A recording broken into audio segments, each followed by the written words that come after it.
Boa tarde, Botucatu. Eu sou Matheus Conte e este é o Audácia na Rádio, o programa de entrevistas que discute toda a cidade de Botucatu.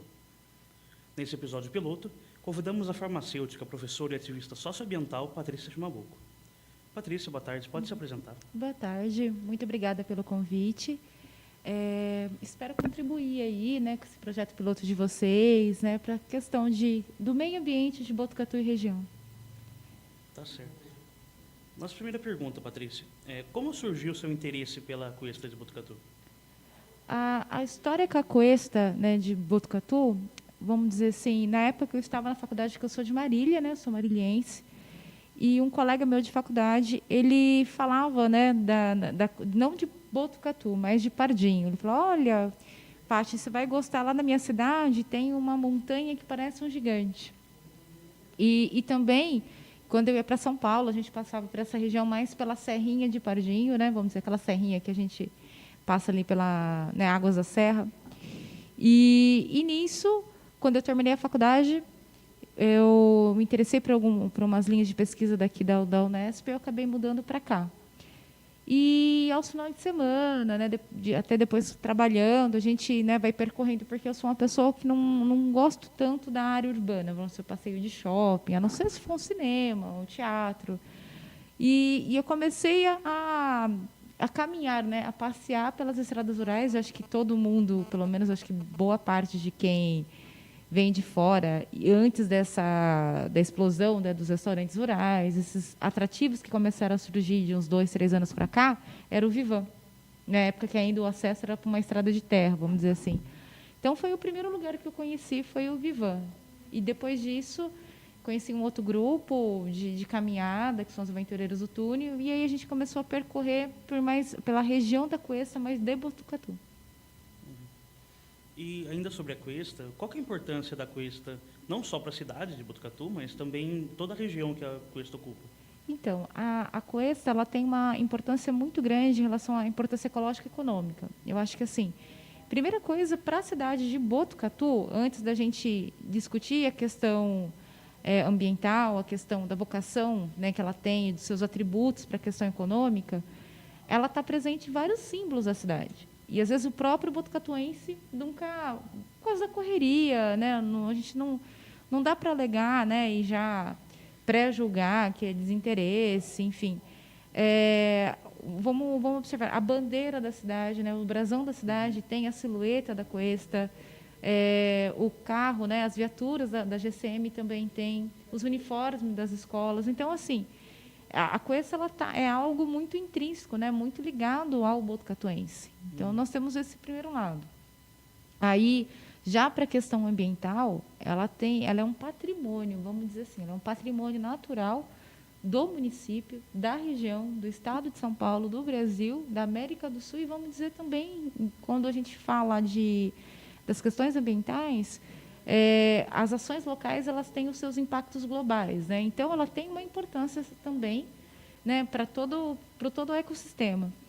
E se a gente for olhar, né, tentar colocar quais são as suas importâncias, se a gente for colocar isso, nós temos, né, a área de recarga do sistema aquífero Guarani, né, que é um dos maiores mananciais de água doce do mundo. Então, a gente diz que, né, tem os estudos, e aí foi aquilo que até que eu comentei contigo, né, para a parte mais técnica da Cuesta, graças a Deus, né, tanto Botucatu e a região, ela possui vários profissionais técnicos na área, né, que possam detalhar com mais detalhes, né, e com mais propriedade. Como você mesmo já me apresentou, eu sou farmacêutica, eu sou uma atrevida, né, para essas questões ambientais. Mas, então, ela guarda, né, esses pontos de recarga do sistema aquífero Guarani. Então, tem alguns pontos dela, da arquitetura dela, que a água, né, da chuva, a água dos córregos, ele infiltra, que vai até, né, dessas águas subterrâneas, né, do sistema aquífero, e acaba fazendo essa recarga. E, fora isso, nós temos trechos, né, dessa região aqui de Botucatu, que é a região de transição do Cerrado e Mata Atlântica. Então, a gente tem espécies de cerrado, a gente tem espécies, né, da Mata Atlântica, a gente tem animais também específicos, né, desse tipo de bioma. Então, ela guarda, vamos pensar, a própria área de recargo, né, do aquífero Guarani. A gente tem esses fragmentos de mata de grande importância, que é a Mata Atlântica e o Cerrado. A fauna, né, que também é rica, e a própria, né, no caso aí, a flora, que eu já tinha citado.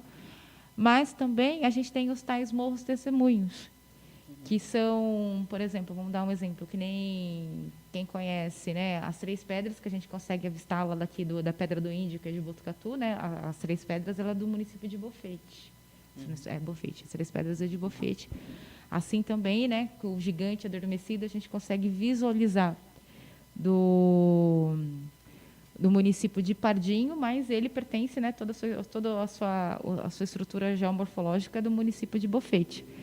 Então, essas estruturas, né, que até algumas pessoas pensam, que nem o Morro do Peru, aqui em Botucatu, ou o Morro do Chapéu. O pessoal, é um vulcão adormecido? Não, são elementos, né, são da arquitetura da Coessa, que são denominados morros testemunhos.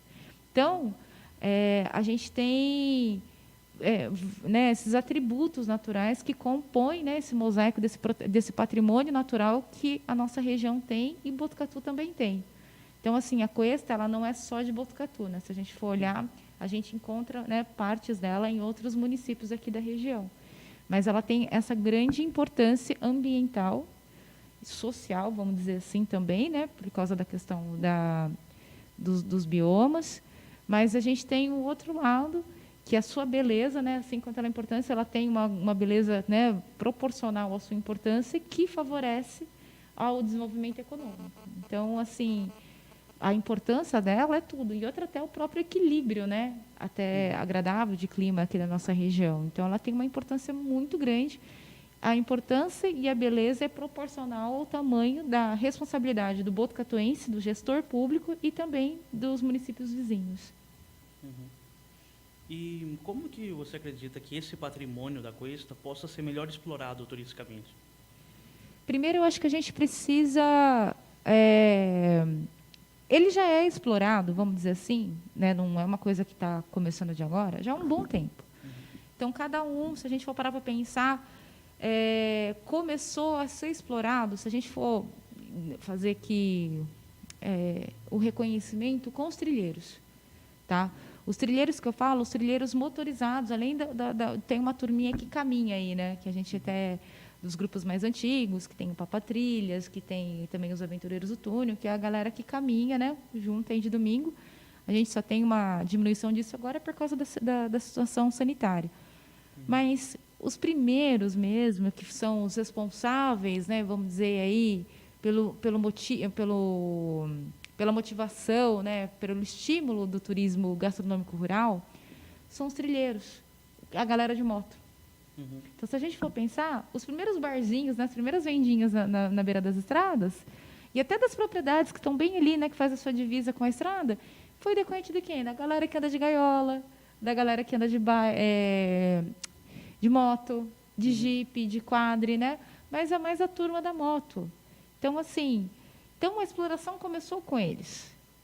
Aí, depois, né, teve esse lado, né, do pessoal das caminhadas, aí vem o pessoal de bike. Então, assim, Botucatu deve muito a essa turma que desbravou. Eu tenho eles como desbravadores do turismo.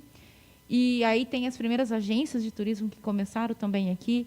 Me perdoa se eu vou esquecer de alguma, mas eu acho que a gente também... Até fica uma dica para a entrevista. Tem o Fernando do Botucatu Turismo, acho que é isso, se eu também não estou errado, que ele também tem uma bagagem, né, para contar um pouquinho, né, até contar um pouco da história e do papel e da contribuição que a Marlene teve para o município também, quando os dois trabalhavam junto com a questão turística. Então, assim, o turismo de Botucatu, ele tem uma história já, né? Só que, como toda história, a gente tem um começo, mas a gente precisa profissionalizar isso daí, né? A gente precisa fazer uma gestão e um gerenciamento para que ele seja sustentável, ambientalmente falando, e sustentável economicamente falando.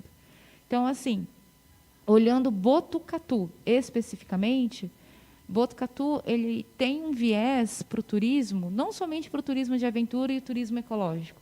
Falar, trilha, né? A galera de bike, né, rapel ou paraglider, que nem a gente tem, né, a escola de voo na base da nuvem. mas ele tem outros viés turísticos. Então, assim, ele tem um território rural enorme, extenso, se a gente pega, né, as documentações, os mapas, as cartas da cidade.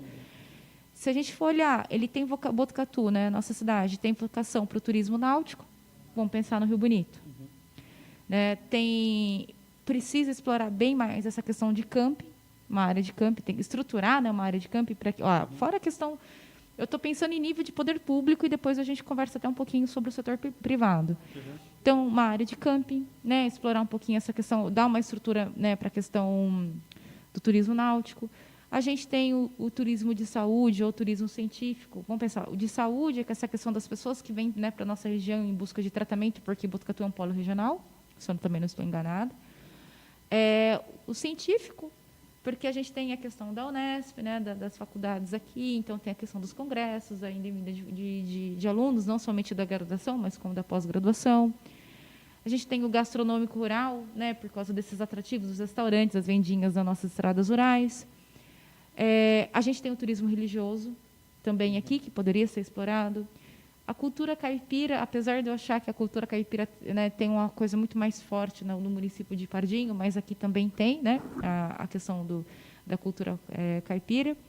Mas a gente tem um viés, né, o turismo cultural, junto aí com, né, está muito próximo do religioso, mas a gente separa tecnicamente, mas a gente tem a Pinacoteca, a gente tem uma galeria Fórum das Artes, nós temos os museus aqui, que até tem, né, a gente precisa. É que a questão da segurança, né, por causa da Covid-19, várias coisas, né, deram aquela esfriada, né, estão na gaveta, estão no mundo dos sonhos ainda, mas o município ele tem tudo isso. Fora isso, a questão, né, junto com o cultural, mas também a gente tem o histórico aí, de a gente resgatar, por exemplo, quem sabe um dia a gente tem um trenzinho turístico, né, que saia da estação, né, vá até Rubião Júnior, atravessa os 2 túneis da linha férrea, que foram construídos na década de 40, que é um atributo, né, diferencial que a gente tem na nossa região. Então, imagina que nem hoje, que amanheceu com neblina, esses dias, né, que está chovendo, tudo, você passar, né, ali serpenteando a cuesta, né, num trenzinho turístico, e com uma estação tão bonita, né, que ficou depois da restauração. Então, assim, questão turística, a gente tem uma vocação fantástica. E eu acho que o turismo é a alavanca do desenvolvimento do município, entendeu? Porque a gente consegue desenvolver a rede de serviços, né, a rede hoteleira, capacitar a questão do comércio. Então, assim, a gente tem muita coisa aqui que precisa ser explorada. Certinho, então. E com essa resposta, nós vamos para um breve intervalo. Continue ligado aqui na rede RCB. A gente tem muito mais assunto para conversar. Aguenta um pouquinho.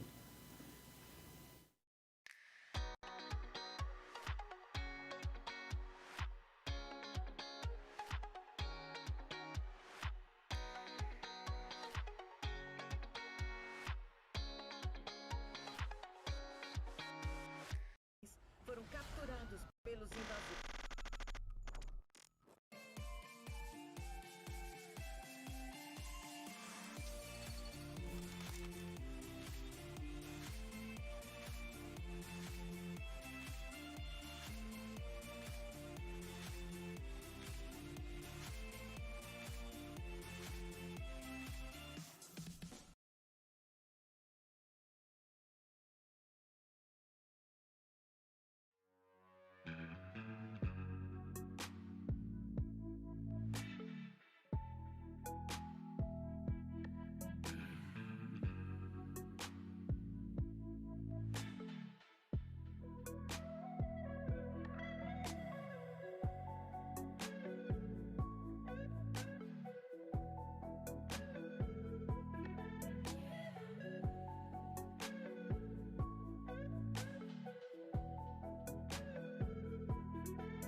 E estamos de volta, eu falei que era rapidinho. Estamos de volta com o Audácia na Rádio. Estamos aqui com a Patrícia Chimabuca, ativista socioambiental. Patrícia, sobre o urbanismo, arquitetura e urbanismo, qual a relação entre o meio ambiente e o planejamento urbano? Aí, como eu falei também já para você, né, no bloco anterior, e quando a gente conversou para agendar a entrevista, também vou ser uma atrevida para falar, porque eu não sou da área, né? Mas eu entendo assim que não tem como a gente falar, né, da gestão do território, a gestão do meio ambiente, o uso e ocupação sustentável dele, sem a gente falar de um planejamento urbano mesmo ordenado, né, tentando minimizar os riscos. Eu acho que assim, a gente também tem que ter uma consciência que não tem ocupação humana, né, não tem vivência, né, não tem a presença do ser humano sem destruição, vamos dizer assim, sem alteração. Porque destruição já é uma palavra um pouco muito forte, mas sem alteração desse meio ambiente. Então, vamos pensar. A gente, quando nós vamos planejar uma cidade, teoricamente, né, o ideal que fosse assim, que a gente observasse, né, quais são as áreas de fragilidade, de importância ecológica. Então, por exemplo, qual é a área cujo território, o solo é suscetível a desmoronamento, né? Por exemplo, vamos pensar, muito mais fácil da gente visualizar e associar, até quem é leigo na área, uma área de barranco. Você não vai construir próximo à área de barranco porque a gente está vendo vários desastres ambientais, né, e socioambientais urbanos nos telejornais, que é super comum, principalmente nessa época, né, que a gente tem um verão chuvoso e tal. Então, a gente determinar essas áreas, né? Essas áreas que são suscetíveis também a processos erosivos, né? Os tais buracão, né? A cidade, aquela final daquela rua tem um buracão, vamos dizer assim. E aí também a gente pensar quais são as áreas de manancial. O que é esse manancial? Quais são as áreas que são produtoras, né? De onde nós vamos retirar água de abastecimento público para a nossa cidade. E também pensar de uma maneira regional, né? Se não tem outro município que vai pegar água daquele córrego que, né, está próximo também, porque a gente vive, né, interligado. Um município, né, tem as suas divisas, né, territoriais, mas o meio ambiente é de todo mundo, vamos dizer assim, né? E então temos esse lado, né, da gente pensar na gestão do território, que seria o chão onde nós pisamos, onde que essa cidade está sendo construída, né, o chão dessa cidade, e os outros elementos naturais que fazem parte. Se tem subida, né, se vamos falar tem montanha, se não tem barranco, e essa questão hídrica, né, da área de manancial. Aí também vamos pensar, porque teoricamente também tinha-se mata, né, uma floresta, alguma coisa. Que tipo de bioma é aquele? Se é um cerrado, se é uma mata atlântica, né? Estou falando em nível de Botucatu, nossa região. Então, pensar nisso tudo. Por quê? Porque quando a gente asfalta, porque, né, a gente tem até como progresso e olhar, uma cidade legal porque ela tem um asfalto, né, ela está uma cidade asfaltada, com calçadas. Só que a gente vem percebendo, né, Matheus, até que é um problema recorrente da cidade, e se a gente observar, está aumentando, não choveu tanto nesses últimos dias, mas nós tivemos vários pontos de alagamento e inundação dentro da cidade. Né? Graças a Deus, não tivemos danos ainda, mas a gente vive sempre com esse fantasminha, né, toda vez que chove, né, em Botucatu, e principalmente agora nesse período de verão. Por quê?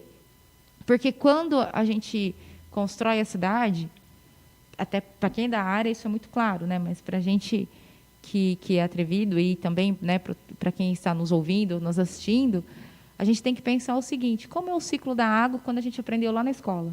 Lá na 4ª série, né? Lá na 6ª série. Eu sou da época das séries, né? Hoje em dia acho que é ano. E o quê? A água evapora, né? E precipita aqui a chuva e ela infiltra no solo, né? Recarrega os mananciais, vai para o rio. E quando a gente joga asfalto, o que acontece? A calçada. A água não infiltra. Ela tem escoamento, né?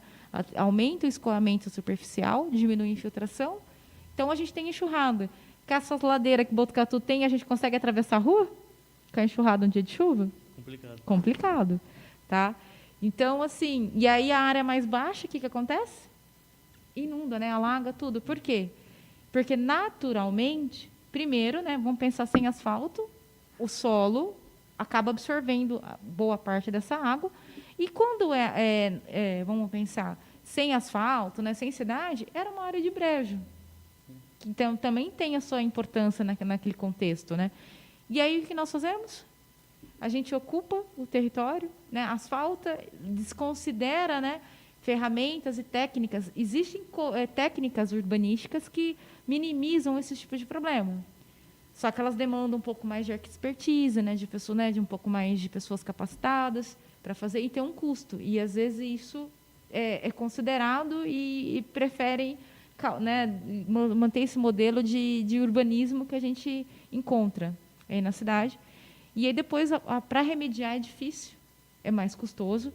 E também você acaba prejudicando quem mora ali no entorno, né? Ou quem mora ali próximo, ou até quem não mora. Por exemplo, se você estiver trabalhando, que seu trabalho fica em outra região, que você teria que passar para aquela via pública alagada ou inundada, você tem que desviar. Então, também, fora o risco, né, das vidas que a gente possa perder aí. Então, a gente tem esse outro lado.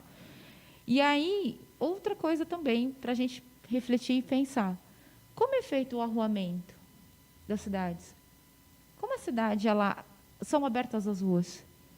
Se a gente for pensar no homem do campo, né, aquele homem simples, com pouco estudo, mas com uma sabedoria de vida, né, e uma leitura de paisagem, de tudo, de uma maneira muito fantástica. Como é que ele faz a plantação?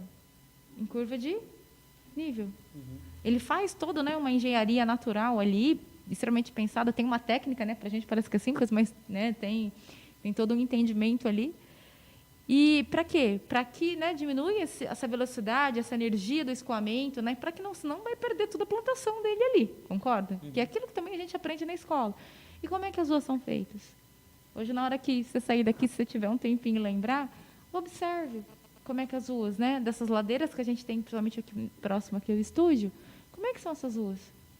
Né? Então, como é que é isso tudo? E aí temos um outro lado. Para onde vai essa água que não foi infiltrada no solo por causa do asfalto e da calçada? Para onde que ela foi? Elas são canalizadas, que são tais, né, as águas pluviais, que a enxurrada são as águas pluviais, tecnicamente. Elas são direcionadas, né, canalizadas para as galerias, né, subterrâneas, para as galerias, né, para o bueiro, né. E aí elas vão para onde? Para o córrego mais próximo. Então, você imagina, a gente tem toda essa questão do uso do solo dentro aqui nas ruas, aí você canaliza essa água, né, o pluvial, para o córrego, mas, porém, esse córrego também, ele não foi projetado naturalmente para absorver, em tão curto espaço de tempo, esse volume de água que você canalizou, porque você impermeabilizou o solo. E é onde que a gente verifica, né, que sobe o nível, né, sobe o córrego. E aí, dependendo desse volume de água da chuva que você adicionou por causa da enxurrada, você tem a destruição do quê? Das suas laterais, que são as APPs, né, as áreas de preservação permanente. Aí você tem o quê? Assoreamento desse córrego. Então, tem que pensar para onde vai mandar essa água. Não é simplesmente... A gente tem uma proposta, né, vigente, e aí a gente tem que deixar bem claro que não é uma crítica da gestão atual. Tá? Se a gente for olhar, a gente até fazer uma pesquisa rápida no Google, a gente vai ver que isso é um problema de várias cidades. O problema é quando você assume uma cidade sabendo que isso já existia e você continua esse modelo de desenvolvimento. Tá? Então, você causa esses danos porque existe aquela coisa, eu tenho que pegar a água e jogar ela para longe de mim. Você canaliza, só que você não observa. Então, se você andar os córregos nossos urbanos, né, os azuis urbanos, que você pretende aqui a cidade, você vai verificar que vários, que além da área urbana, eles estão bem danificados com esse volume de água que está sendo canalizado. Então, assim, principalmente o urbanismo, eu penso mais na questão dos córregos urbanos, dessas microbacias urbanas, que elas precisam ser repensadas. E por que isso é importante? Fora da questão da qualidade de vida e da infraestrutura urbana, isso compromete o nosso turismo. Porque essa água do córrego da cidade, dependendo para onde ele corre, né, para qual microbacia que ele está interligado, ele compromete, por exemplo, as nossas cachoeiras. E aí, pensando que o município também só tem, na hora que a gente conversar um pouquinho mais para frente, só tem 2 cachoeiras públicas, né? As demais são todas particulares. Então, assim, as águas pluviais eu vejo que é um problema urbano de Botucatu, assim, que tem que ser tratado como prioridade. Aí depois vem a questão da arborização, né, da gente pensar nos outros aspectos de meio ambiente natural, para a gente falar sobre, que eu acho que precisa. Tem vários bairros da cidade que a gente tem pouquíssimas árvores, até se a gente percorrer, tem rua que não tem árvore alguma. Apesar da campanha, né, do Disque Árvore que o município tem, mas tem outros detalhes que a gente precisa olhar. E também esse uso e ocupação do território por causa da produção de alimentos. Né? Então, que tipo de empreendimento que a gente tem perto das áreas que são produtoras de alimentos para o município? Você falou um pouco sobre os efeitos na cidade, né, no ambiente urbano, e além da cachoeira que você falou, quais outros efeitos podem ser observados no ambiente rural por causa da má conservação? A gente está falando dos impactos, né, da questão da drenagem urbana, né, porque quando a gente fala desse direcionamento das águas pluviais, a gente tem esse lado do impacto que eu vejo direto, mais com as cachoeiras. Tem várias cachoeiras aqui que nós temos que elas estão assoreadas, né? Mas também a gente tem a questão do afugentamento de animais, porque quando você não tem um planejamento urbano, mas aí é aquela questão que a gente também tem que ter um bom senso, né? Não tem a ocupação humana sem alteração do meio ambiente. Porém, como que a gente ocupa danificando menos e alterando menos? E garantindo que a próxima geração tenha a mesma qualidade desse meio ambiente, ou melhor, né, do que a gente pegou. A gente tem essa vinda dos animais para dentro da área urbana. E aí a gente, erroneamente, fala que é invasão. Será que eles que estão invadindo ou nós que estamos invadindo o território deles? Então, assim, a gente pode acompanhar, né, no último trimestre, né, do ano de 2020, nós tivemos vários atropelamentos de tamanduá aqui, que são animais que estão já em extinção. Por quê? E aí, são coisas simples. Às vezes, falar, mas não tem casa na área, Patrícia, é mais chácara, né? Chácara de recreio. Mas, geralmente, essa chácara de recreio, você leva cachorro. Então, você está introduzindo um animal que não é daquela fauna. Então, ele faz barulho. Então, ele assusta os bichinhos, né? Tem questão de cheiro. Aí, é legal estar conversando, né, com os especialistas da área, né, veterinários, porque tem esse outro olhar, que, às vezes, a gente não observa. E aí, também, essas nossas idas, né, que a gente está falando tanto do turismo, mas precisa ser turismo ordenado e gerenciado, como eu coloquei para ti. Por quê? Se você tem uma ida maior de veículos para a área rural, você tem barulhos, né? Você tem também proporciona esse afugentamento de animais. Então, tá certo. Com essa, a gente vai para mais um intervalinho rápido, aqui na Rádio RCB. Fique ligado que também vai ser bem curtinho. E a gente volta já.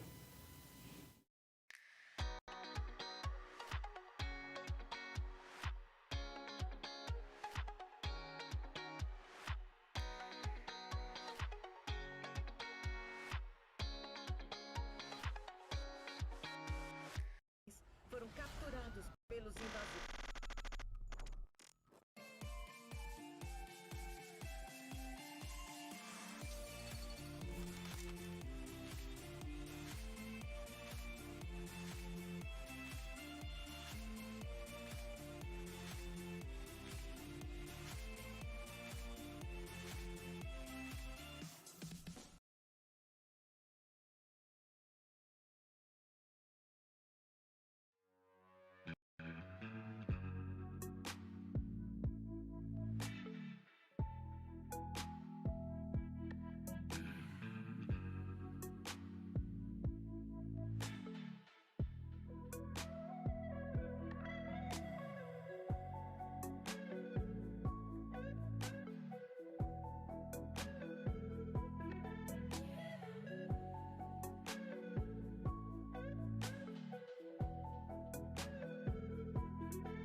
O Audácia na Rádio está de volta para o último bloco de hoje aqui na Rádio RCB.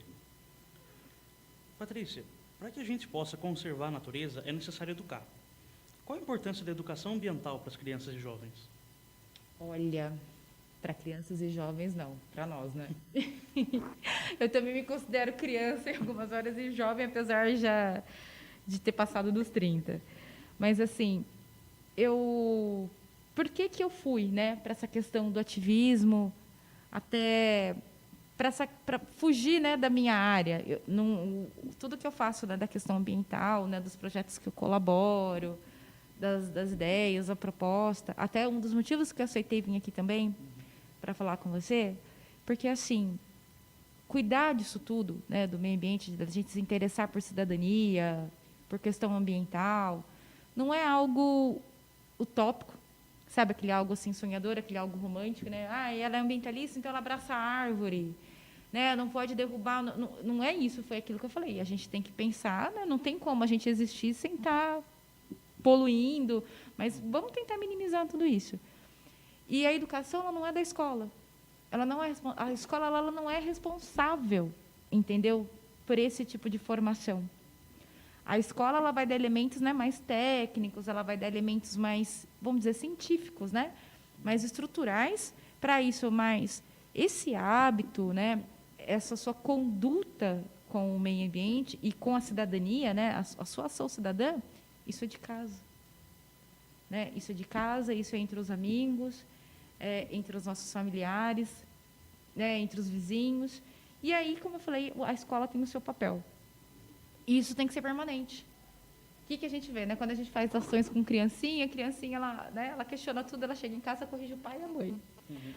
E assim, e aquele pai e a mãe, muitas vezes tiveram o mesmo tipo de formação que o filho teve. E o que aconteceu que foi se perdendo, né, com o passar dos anos? Será que é os desafios, as prioridades, né, os problemas diários, os problemas da vida adulta, que faça a gente esquecer, né, de tudo aquela coisa, olha, vamos cuidar do peixe, né, vamos cuidar dessa plantinha, aquela coisa toda. Então, é uma educação que ela não pertence, né, dentro de uma estrutura de escola, vamos dizer, sala de aula, né, com a figura do professor como mediador. Ela é uma educação que a gente pode estar fazendo entre nós.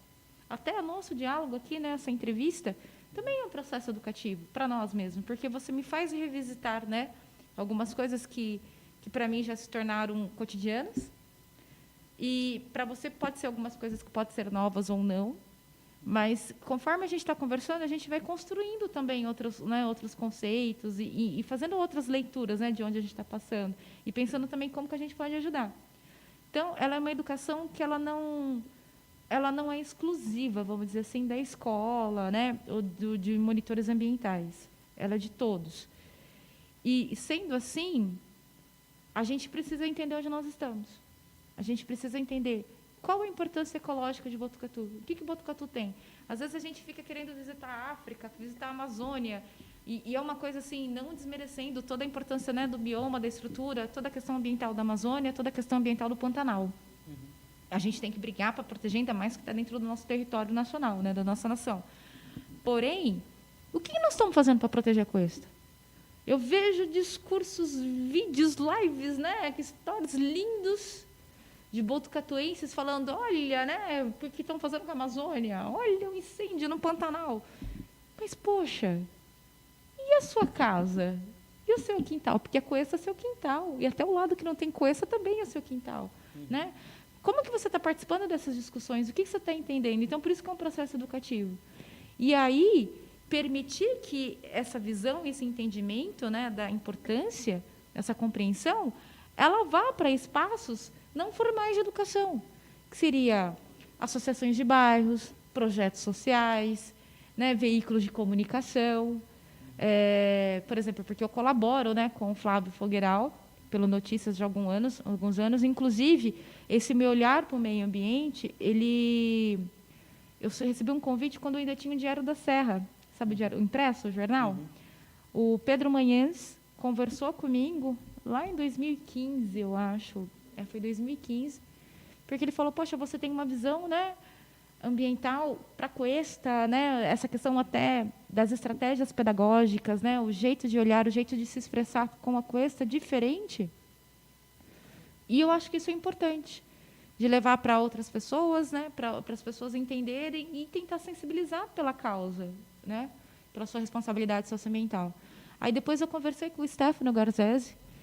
O Stefano foi mais o meu contato maior, né, com a questão do Diário da Serra. E aí eu escrevia para essa coluna, né, para o Caderno B. Eu lembro que era metade da capa do Caderno B. Acho que foi 1 ano eu escrevendo para eles, nessa versão impressa. E aí passaram-se 6 meses, não, acho que foi em setembro a minha primeira coluna. Aí foi na virada do ano, em janeiro, aí o Flávio do Notícias falou, Paty, você não quer publicar, né? Depois que ele sai, a gente joga no site. Então, eu tenho essa colaboração. Aí, depois disso, teve algumas mídias que eu acabei colaborando. Eu escrevi, acho que 4 artigos para o UOL, em São Paulo, no The Green Nash Post. Foi também para alguns jornais, também desses de mídia alternativa, né? Para algumas colaborações. E depois eu até fui para a rádio. Fiz umas vinhetas na Municipalista, depois eu fiquei 1 ano no Palanque, junto ali com o Toninho, o Serra.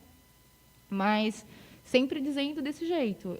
Não é uma especialista que está falando, não é um educador ambiental, mas sim uma pessoa preocupada, porque, querendo ou não, até se poder completar, né, a sua pergunta da questão dos problemas ambientais urbanos, quando a gente não tem a gestão do território de uma maneira ordenada e planejada, a gente tem o aparecimento de doenças. Por exemplo, se você fazer uma pesquisinha rápida no Google, o Estadão retratou, teve várias épocas, a gente tem epidemias de dengue, né? Esses surtos, vamos dizer. Bairros em São Paulo, onde a gente tinha as APPs urbanas, né? Esses córregos mais preservados, tudo que tem sapo, que todo mundo, né, faz a maldade de jogar sal ou tocar, porque às vezes tem a questão do cachorro, né? Mas é só a gente tirá-lo, né, cuidadosamente e levar para um ambiente seguro. Eu sei que tem gente que tem medo, mas o sapo é o melhor controle biológico que a gente tem para mosquitos, tipo igual a Aedes aegypti. Por quê? Porque o sapo ele se alimenta, lembra até dos joguinhos de videogame? Então ele das larvinhas, então é um controle. E quando a gente não tem essa canalização, né, esse pensamento das águas pluviais, porque a água pluvial não vai esgoto, mas vai sabão, né, vai questão dessa poluição urbana, né, de asfalto e tal, e você altera a qualidade dessa água e você não tem, né, você acaba matando essa fauna aquática. Então também tem esse outro lado. Mas a questão educacional, a gente precisa entender. As pessoas precisam saber para onde que vai, para onde que ela está jogando esse lixo, mas as pessoas primeiro precisam compreender. Eu acredito, até eu dei uma entrevista para está gravado isso no YouTube, chama Novos Horizontes Aventureiros do Túnel, que é uma equipe de Bauru, em 2016. Que eu acredito que para a gente cuidar da cuesta, para a gente cuidar do meio ambiente ou do Pantanal, para a gente cuidar de algo, até nós mesmos em outras coisas que não sejam questão ambiental, a gente tem que gostar, a gente tem que amar. A gente só cuida, né? A gente só tem afeto, zelo pelo aquilo que a gente gosta e conhece. Então, será que todos os botucatuenses conhecem a importância da cuesta, sabem qual é a sua responsabilidade com ela, sabe a importância desse patrimônio natural, o que ele tem a contribuir economicamente também? Então, a partir do momento que você leva essas informações de uma maneira esclarecida para a população, a gente tem, nesse caso, mais ativistas, né, no bom sentido, mais protetores, e aí a gente consegue melhorar até a gestão pública e a ocupação da cidade. E, Patrícia, como que nós, pessoas comuns, que não temos cargo público, como que a gente pode fazer a nossa parte para proteger o meio ambiente? Primeira coisa, não jogar lixo na rua. Eu acho que isso é fundamental. E agora, nas minhas andanças, e acho que também você também pode falar sobre isso, a gente está encontrando muita máscara no chão, né? Então, assim, para onde que vai aquele lixo que você joga na rua?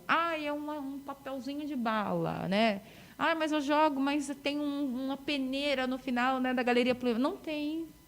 A peneira é a rocha do lado da cachoeira, entendeu? É o matinho ali do lado do córrego. Então, a gente precisa. Então, primeiro é disso. A cidade, ela tem as coisas a melhorar, tá? Em questão da gestão pública. Mas só que a coleta urbana comum, a coleta seletiva, elas funcionam de maneira correta, adequada. Então, por que você insiste em jogar, né, no chão? Insiste em jogar as coisas no terreno baldio. Agora, graças a Deus, a gente tem um primeiro ecoponto, que não é suficiente, mas a gente já tem um local gratuito para a gente conseguir mandar esses resíduos volumosos. Então, assim, primeira coisa é isso. E depois, no nosso dia a dia, né, nos nossos hábitos, entender de onde que vem a água que abastece as nossas casas, entender se eu posso aproveitar a água da chuva em casa, mas pensando também para não virar criadouro do mosquito, né, Aedes aegypti. Pensar, separar os resíduos, né, o que é reciclável e o que não é reciclável, porque a gente tem aqui a cooperativa. Então, assim, não precisa ser algo grandioso. As suas atitudes, né? Plantar uma árvore em frente da sua casa, mas procurar informação, né, na própria prefeitura, qual que seria mais adequada. Questão de que fala sujeira, ou pela manutenção da calçada. Então, são detalhes pequenos, Matheus, que a gente pode estar começando. E fora, depois disso, acompanhar um trabalho do Executivo e do Legislativo, né, semanário oficial, que é o jornal da cidade, né, oficial, como se fosse o diário oficial, está no portal da Prefeitura. Então, entre no portal da Prefeitura, acompanhe as decisões das secretarias específicas, participe, né, acompanhe o trabalho dos vereadores, cobre dos vereadores esse lado, né, essa bandeira ambiental. Então, assim, entenda que Botucatu tem várias leis que protegem a cidade. Então, tem muita coisa que dá para olhar. Então é isso. Com essa verdadeira prestação de serviço, a gente encerra esse primeiro Audácia na Rádio, o programa que discute Botucatu. Muito obrigado pela participação, Patrícia. Pode se despedir. Tá. Então, eu que agradeço a participação. Estou aberta aí para retornar o que vocês quiserem. Até a gente podia ver um assunto mais específico, ou a gente falar propostas, né, como que a gente possa... Porque eu fiz um trabalho uma vez, voluntário, numa escola municipal, que a gente fez um trabalho em conjunto com os professores de ciências e geografia, de como a gente colocar o território de Botucatu como instrumento pedagógico, né, instrumento de aprendizagem para esses alunos, que eram do 6º ano. E foi muito legal. Então, assim, as crianças entenderam essa silhueta da coesta, qual era a importância, porque às vezes fica vendo as coisas, os vídeos no YouTube de um lugar tão distante, e aqui também é tão bonito e tão importante quanto. Então, a gente pode estar voltando para falar um pouquinho dessa questão educacional. E, assim, é tanta coisa, porque eu gosto tanto disso. Isso para mim uma coisa que eu faço por paixão, não tem nada de financeiro, é mais voluntário mesmo. Então, assim, eu agradeço, né, quem está nos ouvindo e também quem está nos assistindo. E que, se quiser, é só entrar em contato, a gente pode conversar mais, a gente pode, né, até pensar em projetos, em ações para a cidade. Então é isso. Muito obrigado, Patrícia. De nada. E muito obrigado a todos vocês, ouvintes e telespectadores. Até mais, Botucatu.